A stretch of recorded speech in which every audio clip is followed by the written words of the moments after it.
Okay, well, welcome. Thank you, Chris. Thank you, Tracy. Welcome, everyone. It's really good to be here. Bit of a shame that it's a virtual session for SQL Relay or Data Relay, because the last time Data Relay ran, I was fortunate enough to speak across all 5 days, and the beauty of that is you can turn up with a terrible presentation for session number 1. Day 2, it gets slightly better. Day 3, it's actually looking not too bad. And by day 5, it's amazing. Unfortunately for you guys, this is essentially my day 1. So please bear with me. What we're going to be talking about today, if you didn't already know, was we're going to be talking about graph databases. This is really what I've learned in the last 6 months, which I will go on to explain in a second well, after this slide. So this slide does actually need updating, because my guilty pleasures from lockdown consist of eating a lot, drinking a lot, and sleeping a lot. Haven't really done Docker, Go, or serverless, especially since lockdown, probably a lot longer than that. But what is worth noting on this slide are my contact details, and I will give a special shout out to some of the books that I've been a technical editor for or technical reviewer. In particular, Dimitri's book, Expert SQL Server Transactions Unlocking, and Benjamin Navarro's book, which has just come out last couple of months, High Performance SQL Server 2nd edition. I would say that arguably both those books are potentially the best on the market on that subject, but I am slightly biased. So I mentioned there are going to be some disclaimers. The first disclaimer is that it is really important to point out that you're not going to get a guru session here. In fact, I would challenge you to ask questions to try and catch me out and reveal what a complete idiot I am. Because I've only been using graph database technology for about 6 months, even though I've known about it for a lot longer than that. And, I've learned various skills and capabilities, but it's not a comprehensive set of knowledge. And which moves on to my next point, that there will be lots of holes in this presentation and my experience. This presentation really is telling you guys what my experiences have been, what I think about graph in general, and I will obviously be filling in these holes to my deck and presentation and references as time goes on. So, product selection here is not definitive. If you do a bit of research on graph databases, you will come to the conclusion that there are a gazillion products out there. And really, what product do you go for? I will touch upon a few, but what I would suggest is just try loads and try and find one that fits, but don't ever pin your masts to the stand. There is always time for a different technology for a different solution that you need to implement. And the beauty of graph is the concept of it does transfer. The code and metadata might not necessarily transfer, but the concepts do. And my opinions may change. So I may say something today that I will later contradict myself with. You may also hold different opinions to me already in what I say. So be prepared to have an alternative opinion to me. Do your own research. You should not really take anything I say without a pinch of salt. Really, like I say, there are a lot of my experiences with graph has been focused in certain areas for certain use cases, and again, the beauty of graph is it gives lots of different types of capabilities for different scenarios, and you really need to find out yourself, not listening to idiots like myself say what they think are correct. And then finally, probably the biggest caveat of all is due to the slightly shorter session time than we'd normally do. What I've decided to do is drop the focus on Gremlin. I will be talking and covering it, but I've dropped the focus in the demo. It's slightly a shame, but what I would say is, and I will talk about this in the presentation, I've kind of moved away from a positive view of Gremlin. I think I may change over time, but I will kind of talk about some of that stuff as we go on. Also, I should warn everybody that I've been having power cuts throughout the day, and what I've promised to do is, if I do have a power cut and drop off during the session, everybody on the call, what I'll do is I'll record a full session and we'll get a link sent out to everyone if I do suddenly disappear and don't come back. So let's crack on. So what are we going to talk about today? Well, we've ticked off the first one, the introduction. I'm going to really talk about what are graph databases, if that wasn't obvious. We'll then specifically focus on 4 different graph products or frameworks to varying degrees, and then I will then run through some demo, and then finally I'll give some closing thoughts and other few bits and pieces, and maybe answer any questions or fail to answer some questions, and then we all go home and go to sleep. So whenever you attend a session on graph databases, especially introductory sessions, you are almost certainly going to see this slide. And I'm going to make no apologies for regurgitating this information because, one, I think it's quite interesting if you don't know the story very well, but I also think it helps you understand graph databases and graph theory a little better. So there was this city called Königsberg. It was a large city, and it was once in a place called Prussia, which I believe has now been subsumed by Russia. And the story goes that the citizens of Königsberg had a little game that they would play in which they would attempt to find a route across to each of the 4 land masses in which they were only allowed to cross each of the 7 bridges once and only once. So while I'm talking, see if you can figure this one out. All bridges must be crossed once only, but each landmass could be traveled across multiple times if necessary. Okay, so let me map out a potential route. So this was my attempt. Now, the thing is the citizens eventually arrived at the conclusion it was impossible to find a route that crossed each bridge once and only once into each landmass, but no one could prove mathematically why. So there was this prominent mathematician called Euler, who eventually took interest in the problem after a little bit of goading, as I understand it, and this eventually led to a paper known as the 7 Bridges of Königsberg problem, which gave birth to graph theory. He broke the problem down by realizing that the only relevant pieces of data is the city areas and the bridges connecting them.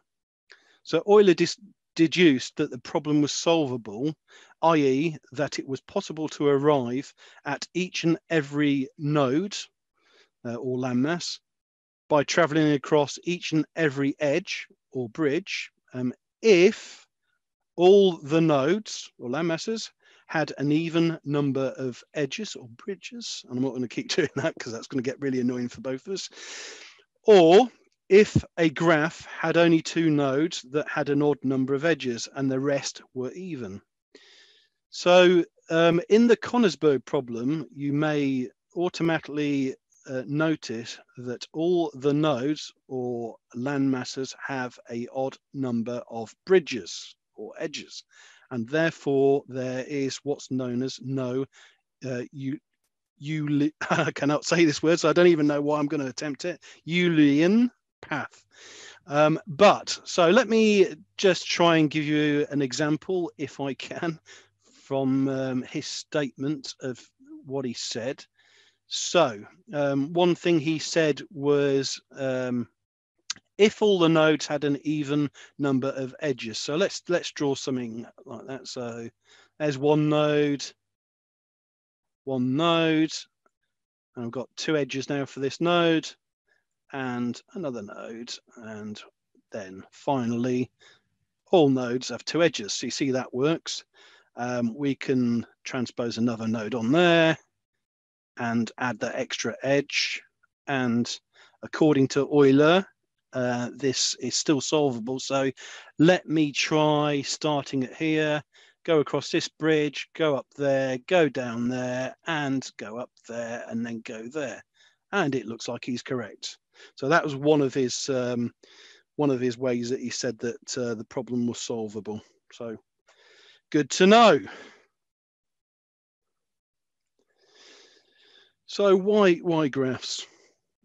It's not without irony, perhaps, that relational databases are not very good at modeling complex relationships. But of course, the term relational databases does not actually come from the use of relationships defined between tables, but instead from the relational model of data theory as proposed by E.F. Codd in 1970. So, which at its core describes more about the returning of tabular data sets than really defining explicit relationships between tables. Well, I may be splitting hairs there a little, but it's important to understand why relational databases are not good for querying highly related data. It's not really something they were intended to do. I don't know if many of you out there have know much about the early database systems, but one of them that I'm aware of, it was an airport OLTP system, and most of our database systems were OLTP. So you have very few relationships between tables, and probably back then it's probably one table, and you know, smaller number of columns on your table as possible. So you know, there wouldn't really be a need for efficient relationships in that kind of scenario. You know, it's only when we start thinking about reporting that really does start becoming a problem.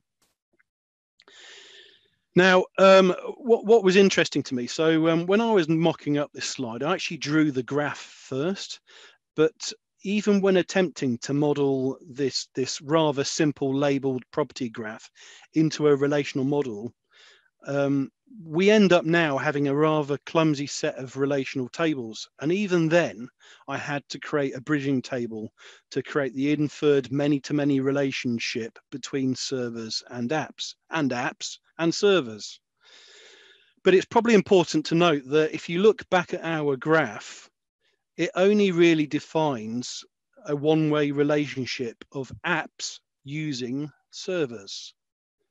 But by that very definition, from the graph, we can therefore infer which servers are used by what apps. So there are actually two types of graph database that I've come across. I don't think there's really any more. There's obviously lots of use cases, but the kind of key types of graph databases, and this is in a similar way to in relational databases where we would have OLTP and OLAP. Now, the first type of graph database is the kind of OLTP style database, but I think of it more as a very basic graph showing related data sets. The other type is what's known as an analytical store in graph, and this is similar in function to OLAP. And there is also, when you have this analytical store, graph will use what's known as a graph compute engine, which does all those things that all you clever people that do analytics will know about, such as identifying clusters in data, answering questions based upon relationships, and other analytical queries. Well, let's talk about what the graph is really. What is it built up of? So the graph consists of the following object types, and depending on who you talk to, they might use different terminology. So the first object type is a node or a vertices, and this can kind of be thought about as being the thing. For example, this structure could represent an individual, a component, a vehicle, or any other type of entity that is either logical or physical in nature. We've also talked about edges or relationships already. Now, normally in graph databases, these are direction orientated relationships between nodes, indicating how one specific entity relates to another. For example, a relationship may demonstrate that Fred has a relationship of has long-suffering wife to Julia.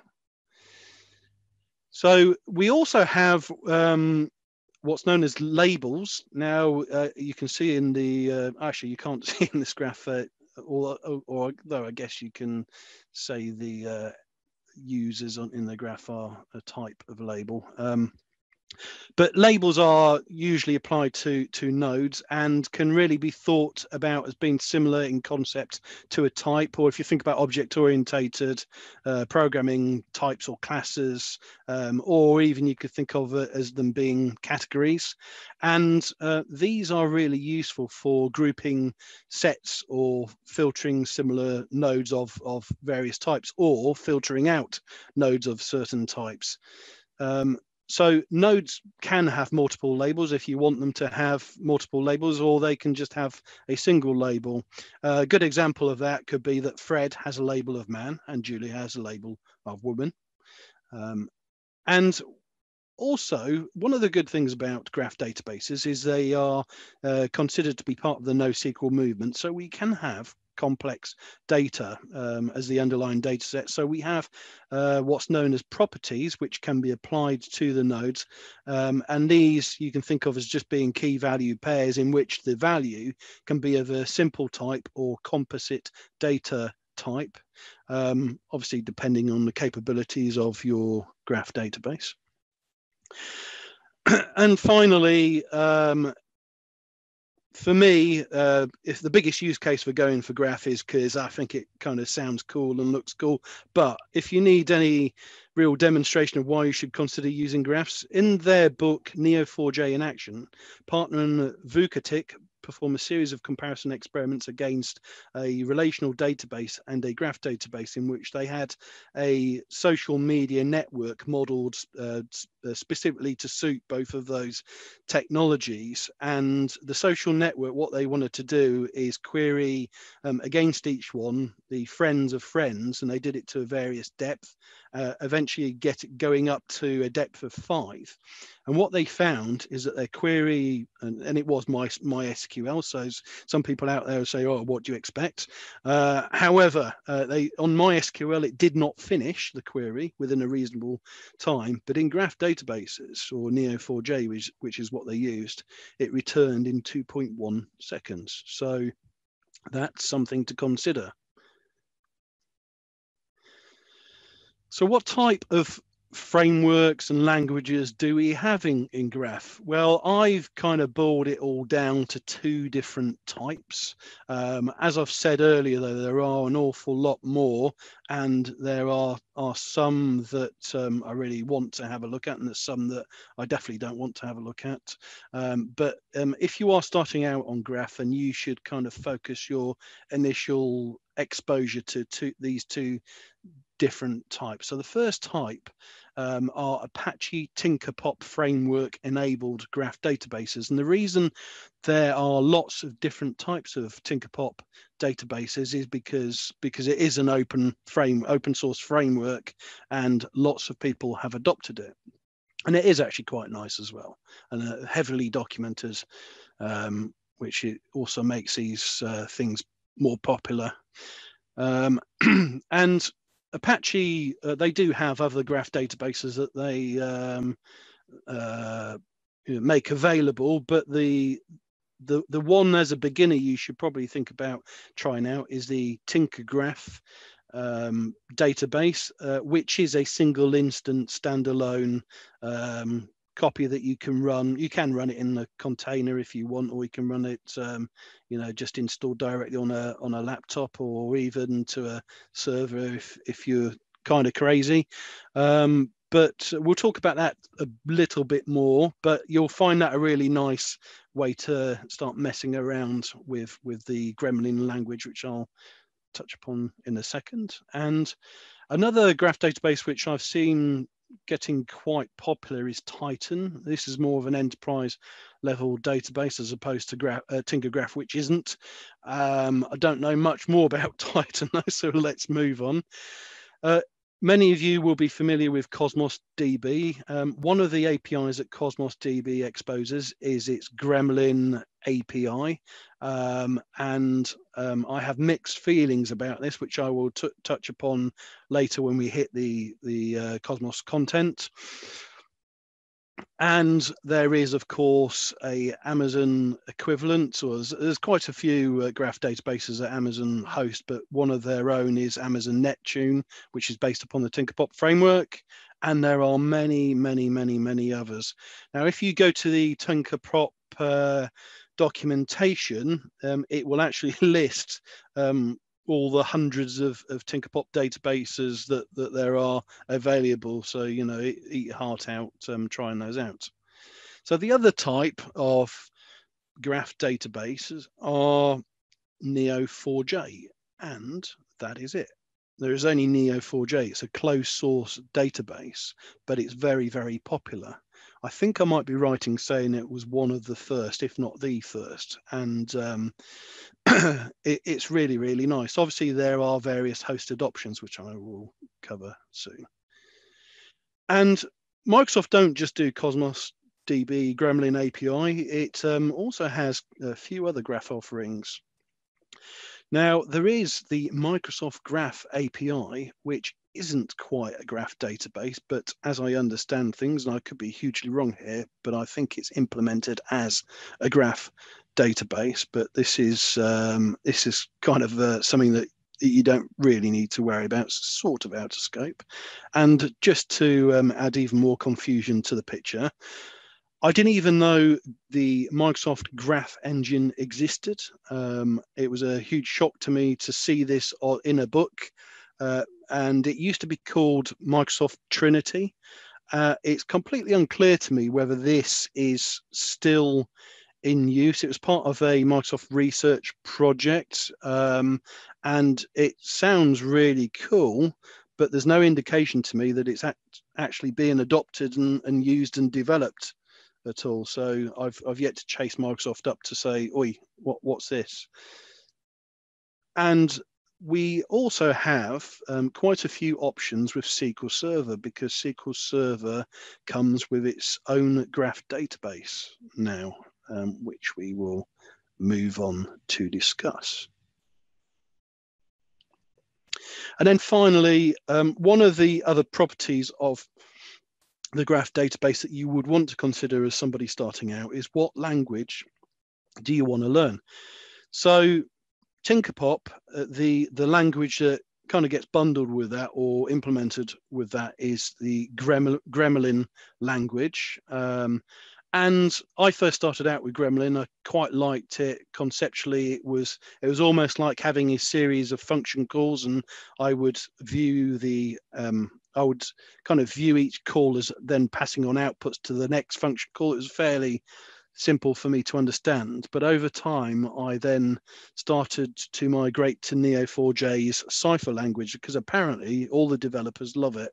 I hated it Cypher at first, but now I think it's really good and far more understandable than the Gremlin language. And the thing is about Tinkerpop and Neo4j is both of them pretend that they have a level of support for each other. Now, from what I can see, it looks to me like Gremlin has fully implemented Cypher, but Neo4j does have Gremlin support, but it looks to me like it's incomplete and not being actively developed.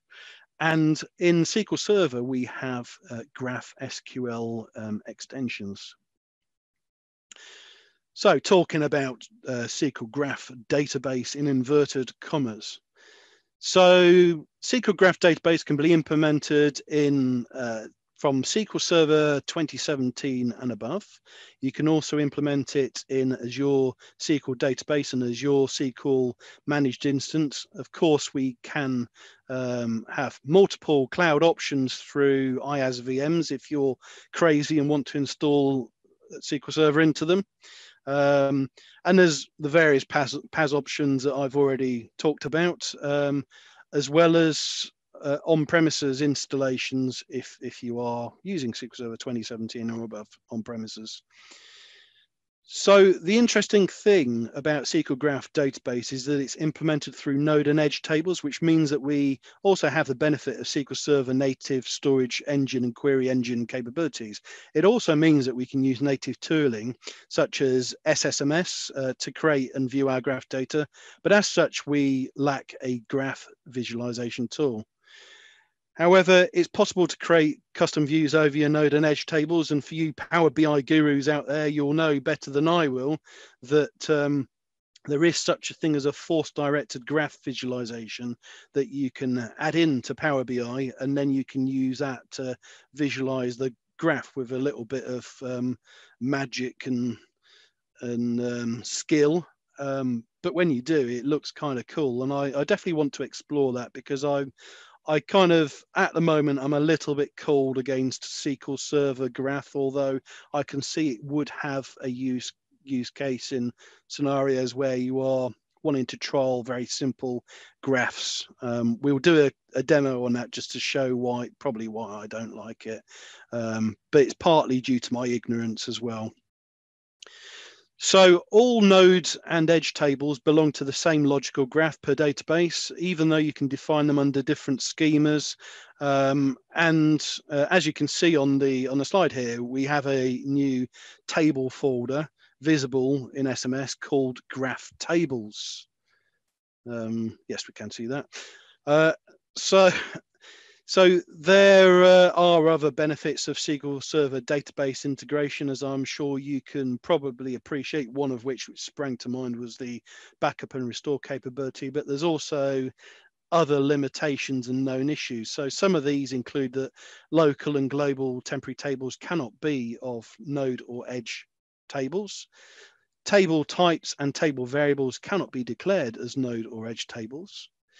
Node and edge tables cannot be created as system versioned temporal tables. And probably the one that would bother me the most is that node and edge tables cannot be memory optimized tables. That one I would foresee going away sometime soon, because, that would, why would, I don't see why that would be hard for Microsoft to implement.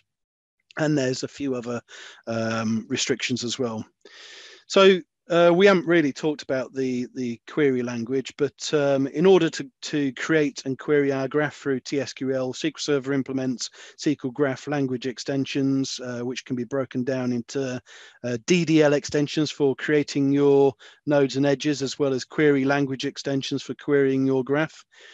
The SQL Graph language extensions I've seen described as Cypher-like. When you actually see Cypher, you'll probably appreciate that it is, but I don't think it matches Cypher quite. It's not quite as easy to look at as Cypher, in my opinion. Talking about the Gremlin API in Cosmos DB, well, Cosmos DB itself is a fully managed PaaS hosted service utilizing Cosmos's turnkey globally distributed database with elastic scale. That's my sales speech out of the way.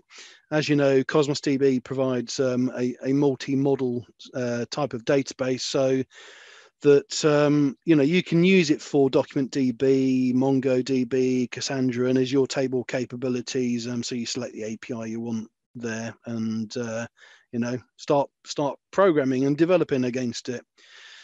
Aside from its global distribution and elastic scale, Cosmos also provides well-defined consistency models ranging from strong to eventual, the latter of which could possibly result in stale or out of order reads, but excellent low latency.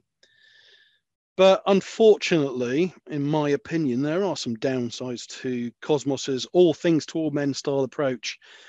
In terms of Gremlin support, it is lacking in certain areas and missing some functionality, such as the graph.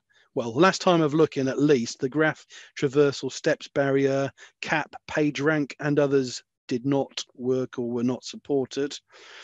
There is also very limited native visualization support. It's something I've moaned at Microsoft about. I mean, when you get around to looking at Cosmos, you will notice that the Azure Cosmos Data Explorer for interacting with the Gremlin API is a very frustrating visual experience, certainly for dummies like me. There was at one time a VS Code Cosmos DB graph add-in, which in my opinion actually gave a slightly better experience, but I think Microsoft caught wind that I actually quite liked it and they've deprecated it. So the other option is that you can connect to the Gremlin.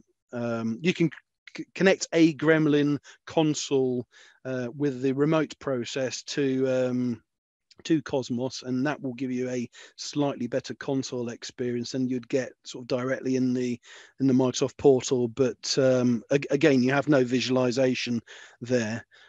Funnily enough, if you have a look at the VS Code add-in, if you're still able to add it in, at least you can go to the web page to see this. Microsoft actively recommends commercial visualization alternatives. They suggest using Linkurious Enterprise, Cambridge Intelligence's Keylines or regraph products. The latter is a commercial set of APIs for application integration. And I haven't even discussed the complications in finding a good partition key for use with our graph data. I would normally say we'll leave that for another day, but it's probably worth me saying that that single thing itself has caused me. I was brought in just to advise on the project, and they were considering Cosmos DB against Neo4j, and obviously as a more Microsofty person, I was kind of wanting to big up Cosmos, but one of their problems was that they wanted to, or had to, select a partition key when they were creating their graph database. And the problem with graph is because it's so fluid and the data is so different from node to node, a partition key does not really make sense. There's not really any commonality between sets of nodes. And so that made a real problem for them. And the problem is, if you know Cosmos DB, the partition key, well, as the name suggests, it helps partition the data for scalability purposes, and that affects performance. And they had all sorts of problems with this, and in the end they canned it and decided they were definitely going to go for Neo4j, which was unfortunately my considered opinion too. And let's just touch upon quickly the hierarchy in Cosmos DB. So when you come to set Cosmos DB up, you will create your account. And this is really the thing that billing is charged against. It provides a resource URI that we can connect to as long as we provide the primary or second key. Excuse me. If you provide the read-only key, that will prevent writes going through that connection.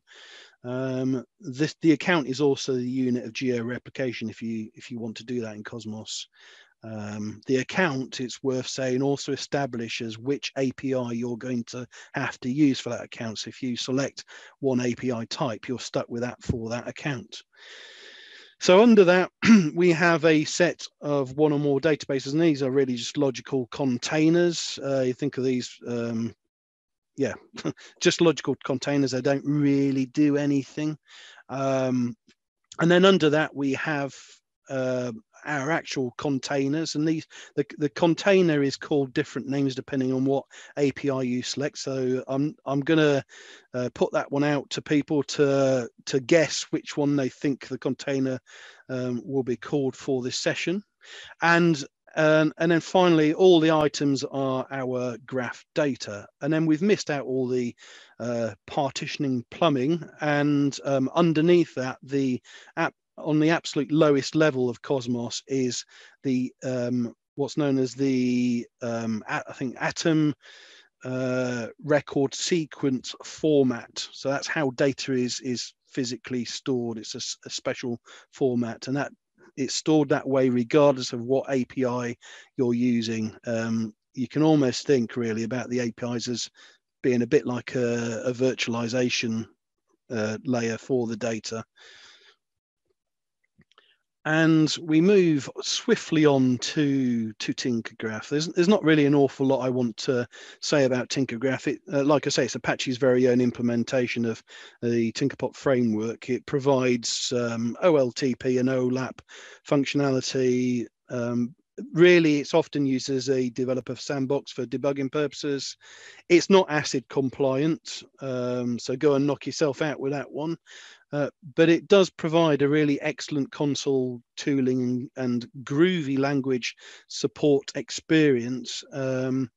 And I would say that using Tinkergraph will give you a really good appreciation of the lower level implementation details of Tinkerpop. I will reference a Pluralsight course that uses Tinkergraph mainly.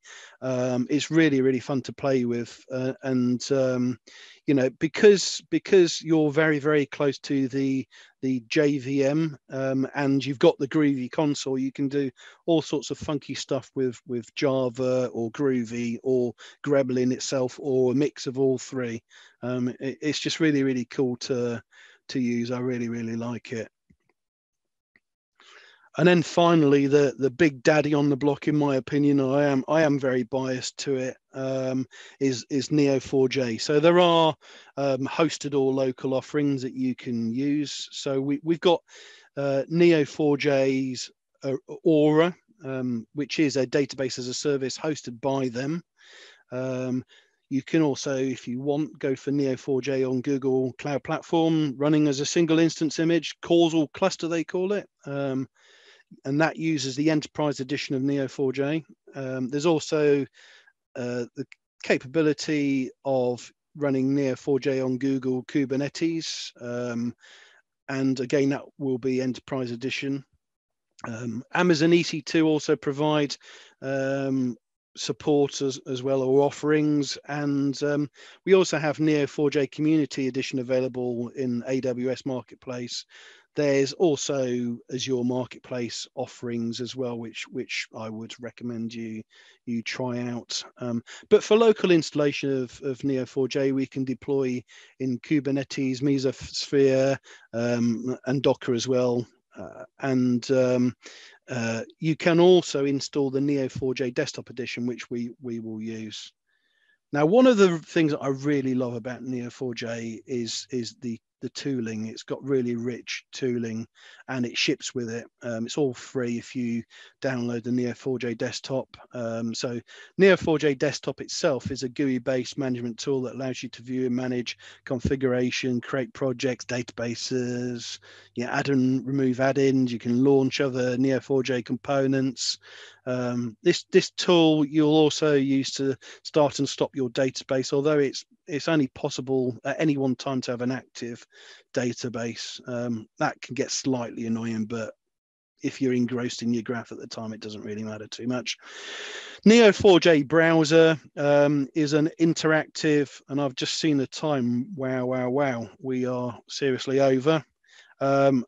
These tools are cool. The only two you really need to be concerned about is desktop and browser. So I'm going to rush straight. We are going to overrun this session slightly, but let's just go to demo because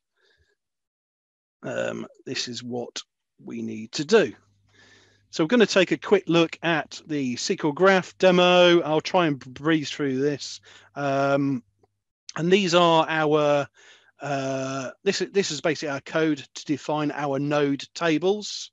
Bear in mind we are implementing our own primary keys on these things, but let me just create the nodes and notice the node clause, and also I'll create the edge tables. Notice the edge clause and hit execute here.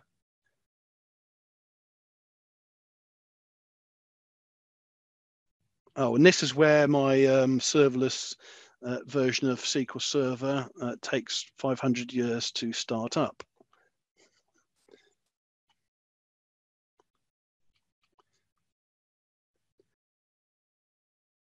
So what I might do is let's crack on with Neo4j. Well, I've just heard a message ping, so oh, that wasn't it. So This is Neo4j desktop, and what we can do is we can create a new project here. So we'll give this project a name and call it data relay. And then we will create within this project a local database. Just keep it as Graph DBMS and give it a password. Of course, all your passwords need to be called password1 with a capital P. And let's see how we're doing with SQL. Still spinning. So we're now racing two products against each other. So that database now will be configured and has been created. So as you can see, we have a start button here, which we're going to click and start the thing up. And I'm going to head back to SQL Server. I think we've got a dialog box somewhere. Mark, yeah. there's a question come through. Go for it. Is SQL Graph supported on SQL Server Express Edition? Oh, that is a fabulous question. It's fabulous because I cannot give you a definitive. I have not heard it's not, and I would hazard a guess to say that it is. But if I am wrong in that, then the attendee can beat me to a bloody pulp. So, you know, you won't get a better do that, offer but than that. Thank you all the same. Right, so right, can we get this thing connecting? I did connect now. And I'll tell you what I'll do. Let's create a new window because it's got its knickers in a twist.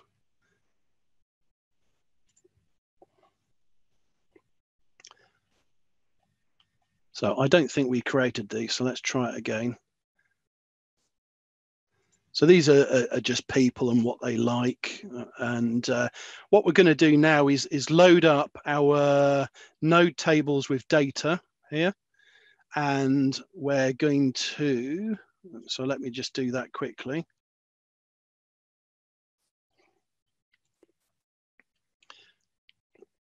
And now we're going to load up the edge tables with data. Notice here that we're selecting the node ID that we want with its actual ID. So that gives a kind of metadata ID. So we get that and insert that as it's a from and to relationship for our edges. And so we'll do that for all our edges. People can look at this code when I upload it to their leisure. Now we've got all our graph data loaded up, we can do a few things. The first thing I just wanted to show you is that the tables actually have properties now within the sys.tables. Is it a node, is it an edge? So you can see what the table actually, whether it belongs to the graph or not. And let's just take a quick look at some of that data. So you'll see there that this weird data that's going on that we inserted to define the relationship. Also, the other thing I wanted to mention are these special pseudo columns, which you should use to refer to these columns. Notice the actual real column name, but you should use these pseudo columns to refer to them. So we can ask various questions of this graph. We can say, can you tell me what restaurants John likes? And apparently he likes Taco Dell. And what do his friends like? Ginger and spice, apparently. Find the people who like a restaurant in the same city that they live in. And we get a list of people there, and so on and so on and so on. Yeah. So yeah, I think it's pretty cool for what it is, but it is slightly limited, and the fact that we are messing around or viewing that metadata, and it is kind of syntactical sugar that we're playing with to get graph database here. I don't know. I'm in two minds about it, but it is quite cool. Right, so we've got our going to Neo4j now. We've got our graph database started. Let's open it up and we shall load up some Cypher. This is where things go horribly wrong if I can't get Neo4j browser started. So how do we create stuff in the 4J browser? So what I've got, I'm going to model a network, servers and that kind of stuff. So what we're going to do is we're going to create a team, or set of teams here. We've got Beethoven team, Bach team, Chopin team, and the unknown team, whatever the hell that might be. All right. So if I do a control and return here, this will execute that batch. And you'll see there each item has been executed. What I can do here to query, has it really done this stuff? We can say, can we match anything that any node? So that's kind of, you know, a pointer almost. So anything of n. So match all nodes, essentially, that's saying, and then we want to return whatever n is. And you'll see these are the 4 items we just created. So next thing I can do is I'm going to create a set of services that Beethoven team manage. And I'm not going to bother querying to see if it's done it. What we're going to do now, slightly different, is we want to create the relationships. Well, the thing is our nodes already exist. So what we're doing here is we're matching each of those nodes at n. N matches the service ID to one of those items that we created, and then M matches to the Beethoven team, and so on for each of these 3 items. So we can create 3 relationships there. So you see here, once we've done the match, we can then do a create. So whatever the N object is, we'll create a managed by relationship, which goes to M. So if I then execute this, and again, let's go down here and just click the play button and see what we have. And hopefully people can see that we have some relationships defined, starting to look nice and funky. That's what I like.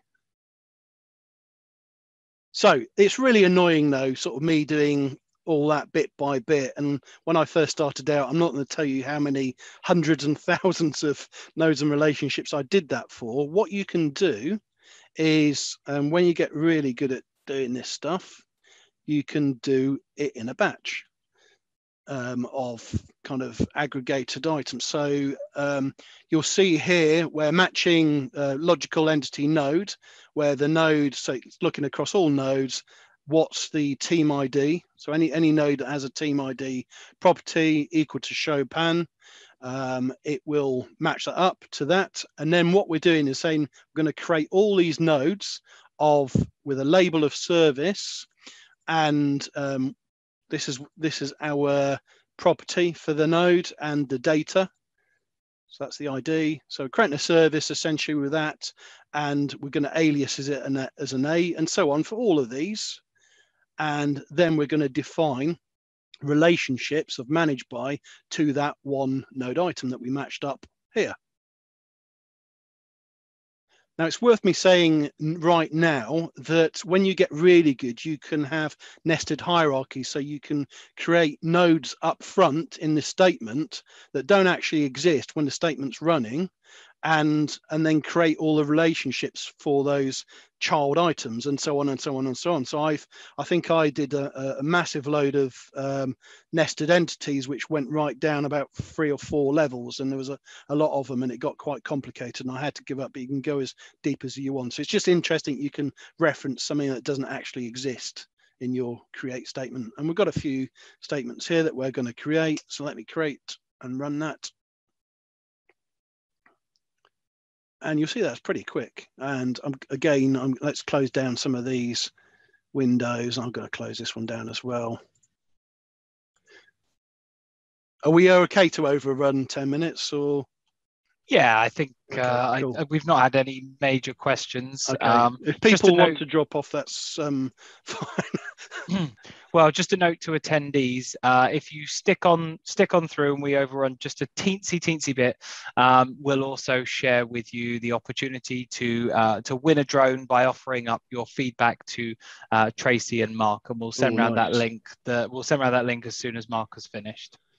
That sounds good. So right, so we can see we've we created quite a lot of brand new nodes and relationships to the Chopin team. So these are all services. You'll see up top what these things are. Let me just click on that for a second. You see, let's give it a nice color. Let's go for green, and we can even change the size of nodes as well. So for each label, we can have different customizations, which is really cool. The caption as well. Sometimes when you create stuff, you will notice that the name is not displayed, or it's not the property you want. This is where you can set which property you want displayed here for that label. Now, what we're going to do is, because I'm Mr. Smarty Pants, I'm going to now try and do a statement which I think creates a whole load of relationships. So what we have here is we're going to query all the nodes across the graph where the service ID is of any of these values. And then what I want to do is create a node which is a person called Benny Hill, and he's going to be the owner of these basically. So what I would expect is we'd have a relationship going there. But let's see what actually does happen. And this is what happens when you are trying to be a smarty pants. Let's close that one down. Something really weird happens. We have actually created lots of Benny Hill objects. So the explanation of why that's happened, it's just the way the syntax is working, and I look at this almost like it's looping around to create these things. Sometimes you just want, if you're doing this as a logical one-to-one relationship, you would not have a problem doing it. But what we really need to do here is what I'll show you. Let's just get rid of all the Benny Hills. So you always want to test. If you write some cipher code, you want to test what is it going to do to your graph. So all our Benny Hill should have gone. And what we really want to do is we don't want these problems to occur when we get it wrong. So we can set constraints against. This time we're going to set constraint against the person ID, unique constraint. So that's cool, and that will now last forever in the database. Even if we wipe out all the database, you'd have to physically drop the constraint. We're going to create Benny Hill up front, and then we'll just then run a version of that statement.